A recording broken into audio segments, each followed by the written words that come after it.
welcome back to our channel. In and out cinemas with me, Sushmita. இன்னைக்கு நம்ம சேனல்ல ஒரு இன்ட்ரெஸ்டிங்கான ஃபீச்சர் ஃபிலிம் பத்தினா அப்படியே தான் பார்க்க போறோம்.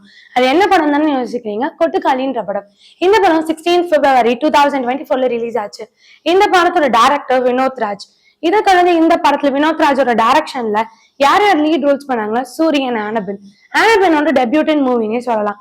அதை தொடர்ந்து இந்த படங்கள்ல என்ன இருக்குன்னா, இது ஒரு நார்மலான தமிழ் டிராமா. அதை தொடர்ந்து இது ஒரு காஸ்ட் ரிலேட்டடான ஒரு ஸ்கிரிப்ட்னு சொல்லலாம். இதுல ரொம்ப பெரிய ஒரு கமர்ஷியல் ஃபேக்டர்ஸ் இருக்காது.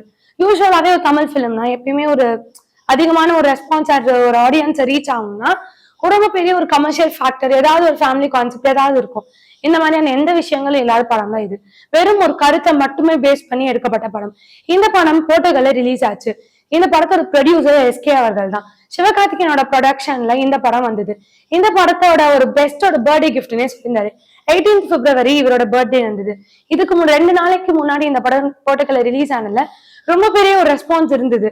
இந்த மாதிரி ஒரு ப்ரொடக்ஷன்ல ஒரு இனிஷியல் ஸ்டேஜஸ்லயே இந்த மாதிரி ஒரு ஃபீச்சர் ஃபிலிம் கொடுக்குறது ரொம்ப கஷ்டம். அந்த மாதிரி நிறைய பாசிட்டிவ் ரெஸ்பான்சஸ் இந்த மாதிரியான விஷயங்கள் இந்த படத்துக்கு இருந்தது. இந்த படம் 20th இன்டர்நேஷனல் ஃபெஸ்ட்ல ரிலீஸ் ஆச்சுன்னு சொல்லலாம். அதை தாண்டி இதுல new directors and new films மட்டும்தான் இந்த இன்டர்நேஷனல் ஃபிலிம்ஸ்ல பார்ட்டிசிபேட் பண்ணாங்க. இந்த மாதிரி இவர் ஒரு டெபியூட்டன் டைரக்டர் இன்ட்ரடியூஸ் பண்ணாரு. இந்த மாதிரி நிறைய விஷயங்கள் வந்தப்போ 4 மாசம் கழிச்சு கொட்டுக்காலின்ற படத்துக்கு கோல்டன் ஃபிளெங்ஸ் அவார்டுன்னு வந்திருக்கு. இது எஸ்கே அவர்கள் அவரோட ட்விட்டர்ல ஷேர் பண்ணியிருந்தாரு. இது எனக்கு ஆல்ரெடி அப்போ ரிலீஸ் ஆயிடுச்சு, என்னோட நான் ப்ரொடியூஸ் பண்ண ஒரு படம் போர்ட்டுகல்ல போய் ரிலீஸ் ஆகி ரொம்ப பெரிய ஒரு ரெஸ்பான்ஸ் வந்ததே எனக்கு ரொம்ப பெரிய ஒரு விஷயமா இருந்தது. இதை தொடர்ந்து இதுதான் பெஸ்ட் பிலிம்னு வந்தது எனக்கு இன்னும் ரொம்ப சந்தோஷமா இருக்கு அப்படின்னு நிறைய விஷயங்கள் ஷேர் பண்ணியிருந்தாரு. எஸ்கே அவர்கள் அவரோட ஆக்டிங் கரியர்ல சவுத்ல ரொம்ப பெரிய ஒரு லீடிங் ஆக்டரா இருந்தாலும் அவரோட ப்ரொடக்ஷன் கரியர்லயும் நிறைய விஷயங்கள் பண்ணிட்டு வர்றது. குரங்கு படலா இருக்கட்டும், நிறைய விஷயங்களை பண்ணிட்டு இருந்தாரு.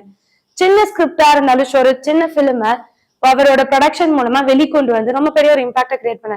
அந்த மாதிரி இவர் கிரியேட் பண்ண இந்த படமும் ரொம்ப பெரிய ஒரு ஹிட். இந்த அப்டேட்டை பத்தி நீங்க என்ன நினைக்கிறீங்க? மறக்காம கீழே கமெண்ட் பண்ணுங்க. இந்த மாதிரி இன்ட்ரெஸ்டிங்கான சினிமா அப்டேட்ஸ்க்கு மறக்காம சினிமாஸை லைக் பண்ணுங்க, ஷேர் பண்ணுங்க, கமெண்ட் பண்ணுங்க, சப்ஸ்கிரைப் பண்ணிடுங்க.